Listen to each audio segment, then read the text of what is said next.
hasil mediasi tadi Bang, seperti apa hasilnya? Baik, terima kasih rekan-rekan media.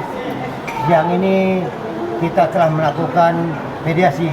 Ya, syukur waktunya tepat sesuai dengan komitmen minggu lalu. Hal-hal mediasi yang mau sampaikan, silahkan. Ya, jadi minggu lalu mereka sudah sampaikan tuntutan mereka, proposalnya. Minggu ini kami yang menyampaikan proposal kami, ya.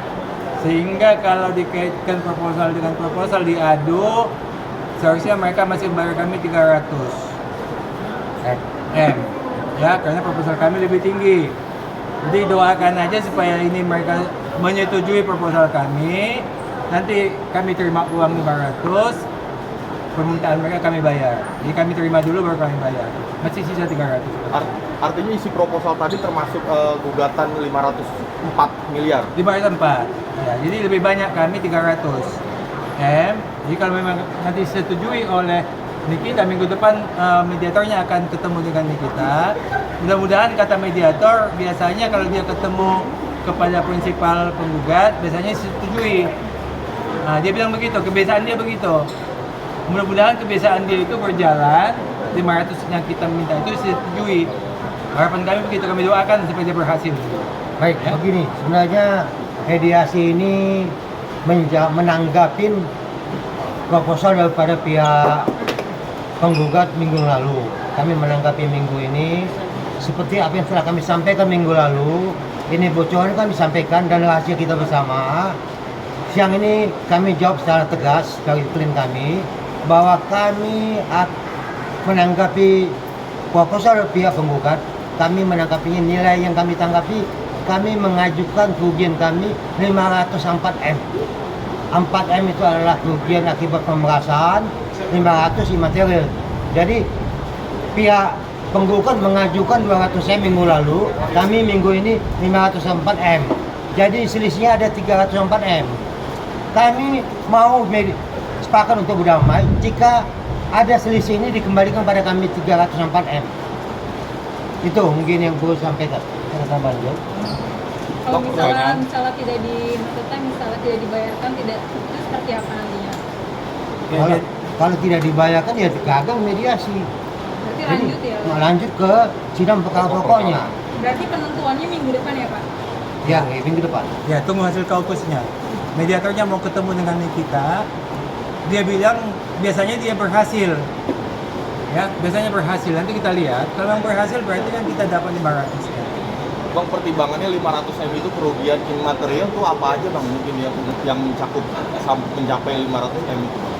Jadi begini, setelah kasus pemerasan ini, Dr. Reza kan konsentrasinya jadi pecah, ya. Sangat sedikit dia konsentrasi kepada bisnisnya, dia konsentrasi ke kasus ini, ya. Nah, jadi di total semua lah, itu udah total semua lah. Dampak kredibilitasnya. Nah, kredibilitasnya juga kan jatuh. Ya, itu yang selalu di hakim pidana kemarin, sidang pidana kan kredibilitas yang dibahas ya. Kredibilitasnya jatuh karena dibully habis.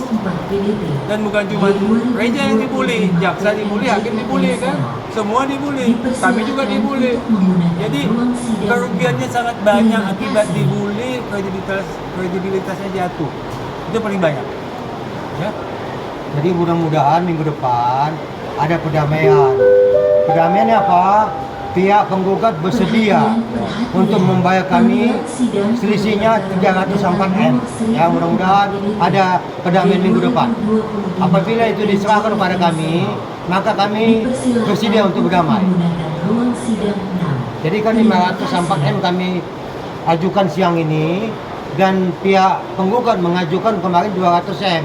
Berarti ada selisih 304 M. Mudah-mudahan pihak penggugat mau menyerahkannya yang 304 M selisihnya ini. Bang, tapi menanggapi beberapa hari yang lalu Reza Gladys ke kantor BPOM untuk ikut jualan itu suatu pembuktian bahwa dirinya terbebas dari mafia skincare atau seperti apa? Nah, jadi gini, kalau untuk masalah kemarin agenda Reza Gladys ada acara bersama Badan POM, itu merupakan karena memang Dr. Reza Gladys merupakan memang sebagai pengusaha juga selain dia sebagai dokter, dia sebagai pengusaha. Tetapi untuk membuktikan bahwa Reza Gladys itu bahwa produknya tidak kenapa-napa, ya bukan karena kemarin aja ada cara kemarin di dalam putusan pertimbangan pun kemarin itu fakta di pertimbangan fakta hukumnya bahwa memang Dr. Reza Gladys terkait produk-produk yang selama ini dibahas oleh Nikita Mirzani di dalam persidangan itu merupakan produk yang sudah tidak dijual semenjak bulan April 2024. Sedangkan badan mengumumkan pertama kali di masyarakat bahwa itu dicabut izin edarnya pertama kali November 2024. Berarti di situ Reza Gladys tidak pernah yang namanya menyalahi aturan. Yang selama ini di framingnya selalu gitu kan. Memang faktanya selama ini tidak ada yang bisa membuktikan bahwa Reza Gladys produknya itu bermasalah. Di fakta persidangan kemarin tuh sebenarnya sudah bisa sama-sama kita lihat, nggak usah dari yang baru-baru ini, yang dari fakta persidangan kemarin pun belum ada yang membuktikan bahwa Reza Gladys itu barangnya kenapa-napa gitu, itu nggak ada. Tapi kabarnya hari ini mendatangi BPOM lagi, itu benar Bang? Kalau untuk hari ini kita belum dapat. Jadi sebenarnya sampai saat ini kami belum pernah ya dinyatakan, klien kami itu belum pernah dinyatakan bersalah untuk skincare-nya. Jadi kami berharap bahwa pandangan masyarakat yang menyatakan skincare klien kami bersalah itu tidak ada. Buktikan kalau memang ada itu penyimpangan. Yang kami ketahui sampai saat ini tidak ada bersalah masalah skincare-nya klien kami. Oke, agenda selanjutnya berarti kapan Bang? Minggu depan kita akan mediasi lagi untuk menghadirkan pihak-pihak ya yang terkait, khususnya prinsipal. Ya, kita lihat dulu bagaimana minggu depan, bagaimana perkembangannya.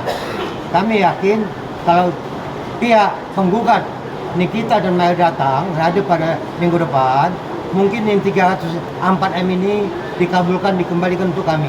Berarti minggu depan ada kemungkinan Niki, Mail, dan Reza Gladys akan ketemu, Pak? Ya, itu yang dikatakan mereka.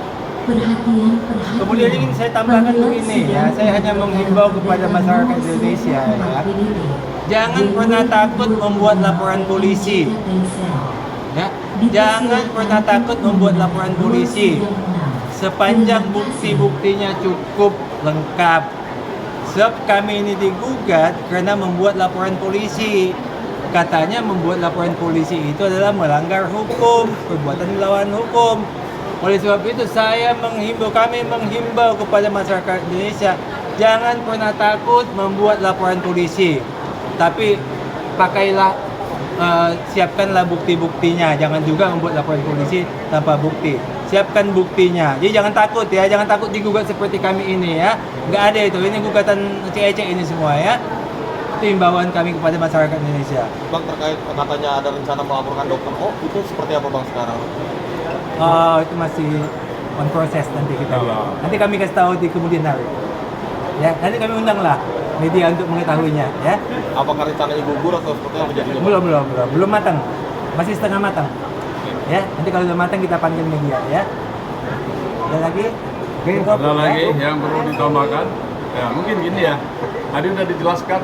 Jadi yang dapat memohon atau memintakan ganti rugi dalam perbuatan melawan hukum ini kan sudah jelas tadi. Satu, karena adanya produk-produk yang disiarkan dan itu keliru ya ternyata ya, terbukti ya dengan pasal pidana. Yang kedua, dalam tekanan itu tidak bisa dinilai. Dalam tekanan artinya apa ya?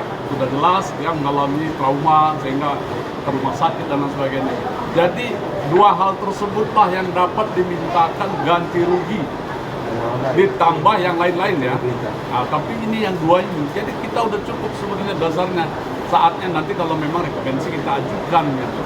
Tapi kalau ini dua pernyataan ini yang dinyatakan itu benar-benar dalam hukum juga seperti itu, bisa dapat dimintakan ganti rugi antara lain dua hal ini tadi. Nah itu, jadi kita berpeluang besar ya dengan tidak ragu menyampaikan jumlah 500 miliar itu. Tidak ragu kita, karena bagaimana menilai batin seseorang. Hakimlah nanti kalau memang itu terlalu besar ya dia kurangi, atau tapi nanti dibawa perkara ya, Nah, apakah ketemu nanti dalam mediasi ini yang mudah-mudahan dijalankan bersama dengan catatan seperti tadi, membayar dulu 200, nah 500 kita dibayar kembalikan kita ke 500, kita kembalikan 200, 300 lah yang dua unsur yang dapat dikatakan ganti rugi dalam melakukan perbuatan melawan hukum. Itu saja.